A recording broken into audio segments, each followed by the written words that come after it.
sebagai moderator sekaligus pemateri kelompok 6. Pada kesempatan kali ini, kelompok 6 akan mempresentasikan tentang memimpin grup tahap tengah.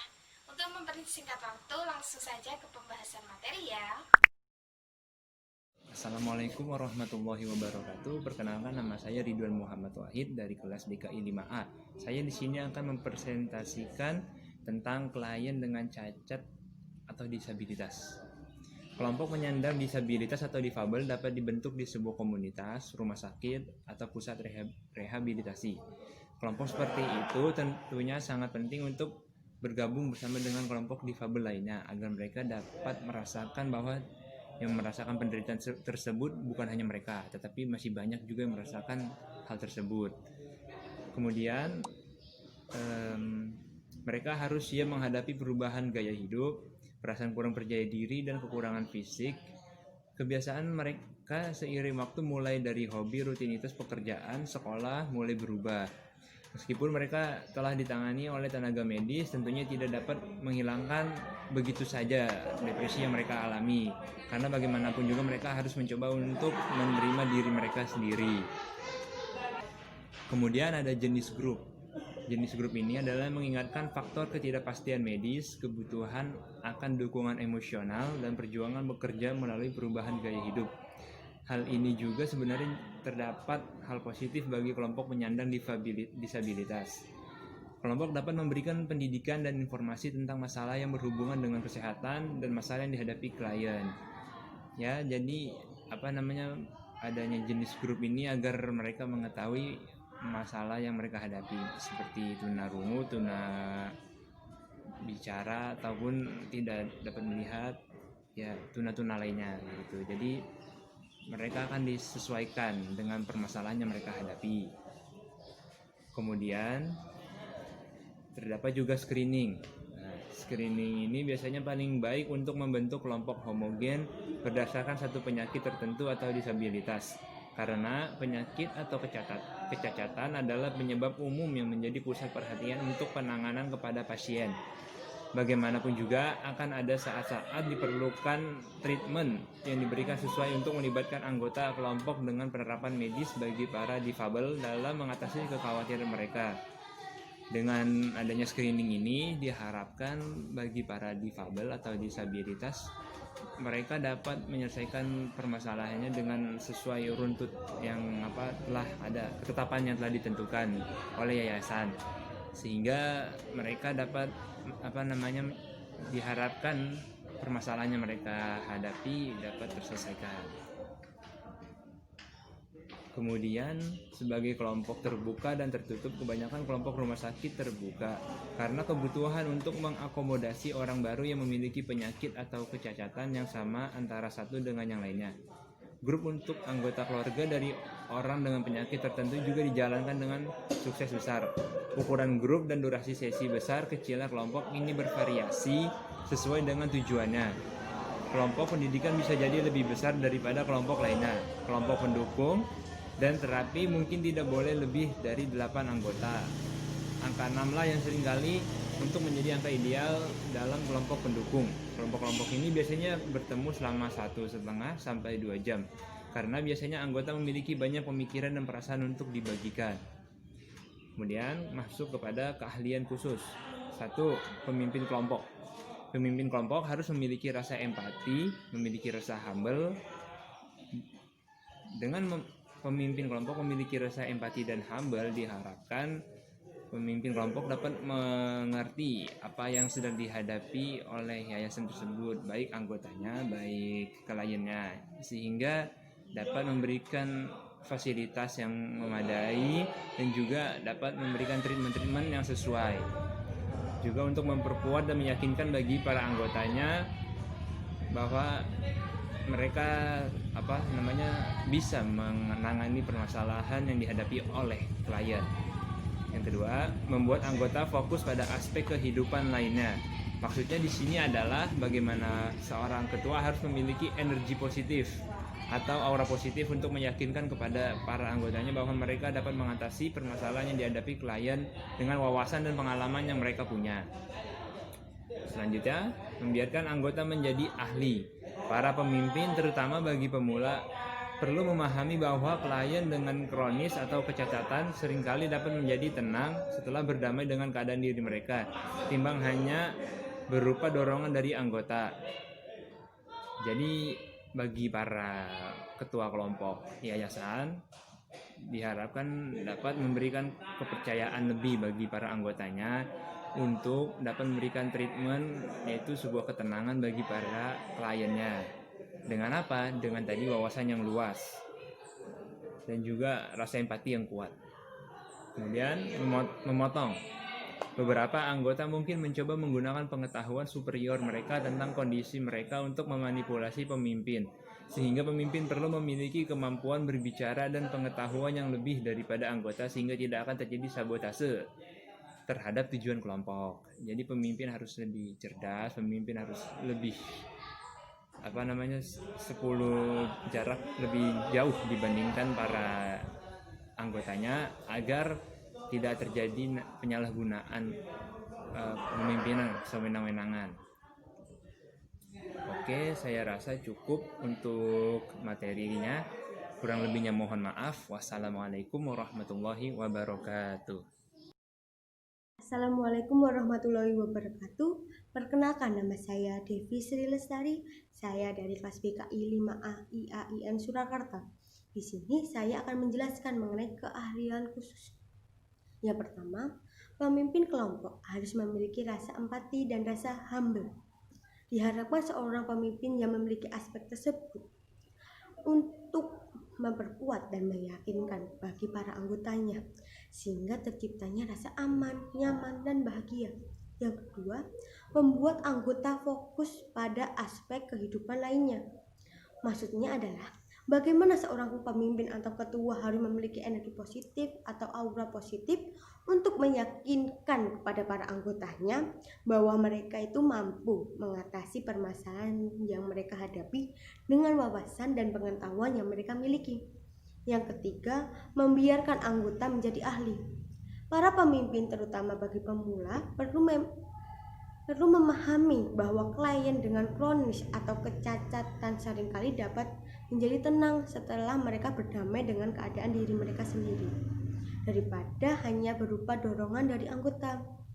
Yang keempat, memotong.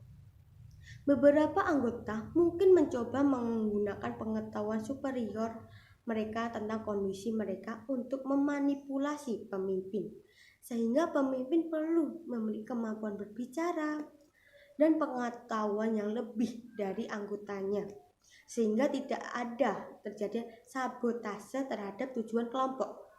Selanjutnya, memiliki pengetahuan yang luas. Dengan memiliki pengetahuan sebanyak mungkin tentang penyakit dan atau kecacatan diperlukan untuk membantu permasalahan klien ataupun anggota.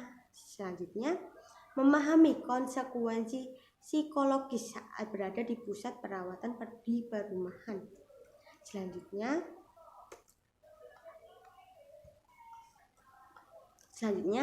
korban selamat dari pelecehan seksual. Pelecehan seksual terhadap anak-anak dan remaja adalah permasalahan kesehatan mental yang signifikan. Untuk membantu orang sembuh dari pelecehan atau rasa takut, pembentukan kelompok dapat dilakukan di tempat-tempat seperti pusat kesehatan mental, tempat penampungan penyalahgunaan obat, dan pusat narkoba dan alkohol. Kemudian nilai dan jenis grupnya. Korban selamat dari pelecehan seksual cenderung mendapatkan manfaat dari salah satu jenis kelompok atau dukungan atau terapi. Sebagian besar kelompok itu adalah kelompok terapi karena kontennya berhubungan dengan peristiwa dan kenangan yang menyakitkan. Kelompok memberikan kesempatan bagi para korban untuk berbicara tentang rasa sakit mereka. Mungkin untuk pertama kalinya dengan orang yang juga telah menjadi korban. Diskusi ini dapat memberdayakan karena memvalidasi pengalaman kasar dan memotong tabir kerahasiaan bahwa sebagian besar korban yang menjadi sasaran adalah anak-anak. Kesempatan untuk berbicara secara terbuka dalam pengaturan yang mendukung dan rahasia membantu para penyintas mendapatkan keberanian untuk bekerja lebih produktif dalam terapi individu mereka yang mereka sedang jalani. Itulah yang dapat saya sampaikan. Kurang lebihnya saya mohon maaf. Wassalamualaikum warahmatullahi wabarakatuh. Assalamualaikum warahmatullahi wabarakatuh. Perkenalkan, nama saya Jennifer Gunawan. Saya dari konseling kelompok, yaitu kelompok 6. Di sini saya akan menyampaikan seputar keahlian khusus. Keahlian khusus di sini tertulis sebagai 1. Kelompok berfokus pada rasa sakit dari masing-masing anggota. Yang kedua, tingkat detail yang dibahas tergantung pada tingkat kenyamanan dari anggota tersebut. Jadi kita tidak bisa memaksakan untuk dia berbicara seperti apa ataupun kita bertanya yang sedetail mungkin. Yang ketiga, merekomendasikan bahwa pemimpin bekerja dengan tim ataupun anggota. Yang keempat yaitu anggota kelompok terapi. Yang selanjutnya adalah kelompok perceraian, di mana banyak sekali pusat kesehatan mental atau gereja, mungkin keagamaan, yang menawarkan kelompok bagi mereka yang akan melakukan perceraian, yaitu grup mereka terdapat dari 2 kategori, yaitu grup pemulihan dan grup awal, di mana kelompok pemulihan itu sendiri membantu orang agar merasa tidak sendiri dalam rasa sakit perceraian tersebut. Kemudian yaitu kategori ketiga dari kelompok perceraian adalah pengasuhan, di mana peran pengasuh di sini yaitu membantu menceraikan orang tua dengan orang tua tunggal dalam proses pengasuhan. Sekian dan terima kasih. Nama saya Bilqis Nur Komaria. Di sini saya akan menjelaskan mengenai penanganan pada kelompok perceraian. Banyak pusat kesehatan mental dan gereja menawarkan kelompok bagi mereka yang akan melalui perceraian. Grup untuk mereka yang bercerai terdapat 2 kategori utama, yaitu grup pemulihan dan grup awal. Kelompok pemulihan membantu orang merasa bahwa mereka tidak sendirian dalam rasa sakit atas perceraian mereka. Di sini mereka akan dibantu dan diberi dukungan. Kelompok pemulihan biasanya berlangsung selama 6-8 minggu. Banyak orang yang menyelesaikan grup pemulihan masuk ke grup awal. Grup awal ini membantu anggotanya dalam melakukan dukungan, berbagi, peduli, dan mengambil resiko. Kategori ketiga dari kelompok perceraian adalah kelompok pengasuhan. Dimaksudkan untuk membantu orang tua tunggal dalam proses pengasuhan bersama dan dapat dilakukan di gereja, pusat kesehatan mental, dan sekolah. Dalam kelompok perceraian ini, yang pertama dilakukan adalah screening. Saat melakukan konseling kelompok untuk kasus perceraian, pemimpin harus tahu jenis dan tujuan konseling kelompok. Konseling kelompok untuk kasus perceraian terdiri anggota yang dalam proses perceraian dan anggota yang sudah bercerai. Beberapa orang membutuhkan waktu dengan konselor secara individu sebelum bergabung dengan konseling kelompok. Konseling kelompok awal ini biasanya untuk orang-orang yang telah mengatasi rasa sakitnya akibat kehilangan, tetapi harus membutuhkan dukungan dan bantuan. Untuk ukuran grup ini tidak boleh lebih dari 8 orang. Biasanya bahkan ada 3-4 orang. Tapi ini tidak masalah karena lebih bagus. Karena anggota akan lebih terbuka dalam menceritakan masalahnya. Sesi ini berlangsung selama 1,5 jam dan 2 jam. Saya Dwi Lestari, sebagai pemateri kelima, saya akan membahas tentang keahlian khusus untuk kelompok perceraian. Yang pertama, pemimpin konseling kelompok pemulihan harus memiliki pengetahuan yang mendalam tentang konseling emosi. dan tidak takut dengan emosi yang akan ditunjukkan oleh anggota.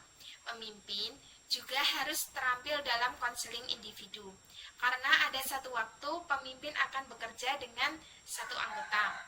Yang kedua, Rational Emotive Behavior Therapy atau REBT atau Cognitive Behavioral Therapy atau CBT berguna dalam konseling kelompok pemulihan, karena sebagian besar anggota mengatakan dirinya tentang persetujuan, kegagalan, dan ketidakbahagiaan.